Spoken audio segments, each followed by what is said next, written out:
یہ ہیں جی پیرزادہ محمد احمد نقشبندی صاحب، جنہوں نے ساری کی ساری بریلوی قوم کو وسوسے کی مریض قرار دے دیا ہے۔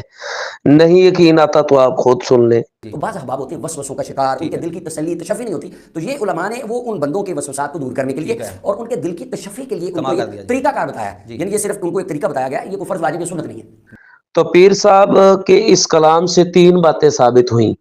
پہلی یہ کہ زبان کے ساتھ جو نیت ایجاد کی گئی وہ صرف وسواسی لوگوں کے لیے ایجاد کی گئی، وسوسے کے جو مریض لوگ ہیں ان کے لیے ہی ایجاد کی گئی، ہر بندے کے لیے نہیں۔ دوسرا یہ کہ سارے کے سارے جو بریلوی ہیں وہ وسوسے کے مریض ہیں یا وسواسی ہیں،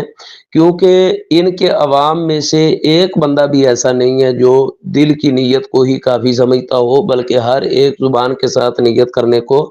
ضروری خیال کرتا ہے۔ وہ ان کے علماء کی سستی سمجھ لیں یا ان کی عوام کی جہالت سمجھ لیں۔ تیسرا یہ کہ کسی بھی بریلوی آدمی کے ساتھ کوئی اہل حدیث آدمی نماز پڑھنے کے لیے کھڑا ہو جائے اور وہ زبان کے ساتھ نیت نہ کرے تو کسی بریلوی کو یہ حق نہیں ہے کہ اس بندے کے اوپر سختی کرنا شروع کر دے یا اس بندے کو عجیب نگاہوں کے ساتھ دیکھنا شروع کر دے کہ یار اس نے زبان کے ساتھ نیت کیوں نہیں کی۔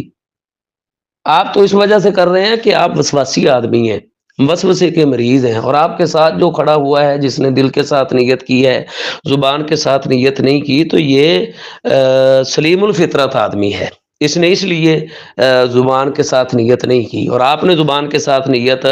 بقول پیرزادہ صاحب کی اس وجہ سے کی ہے کہ آپ وسواسی آدمی ہیں۔ اور ویسے بھی اس معاملے کے اندر اتنی سختی نہیں کرنی چاہیے، کیونکہ آپ کے ہاں نہ یہ فرض ہے، نہ واجب ہے، نہ سنت ہے، بلکہ بعض علماء کے ہاں تو یہ ویسے ہی بدعت ہے۔ تو اللہ تعالیٰ صحیح دین کے اوپر عمل کرنے کی توفیق عطا فرمائے۔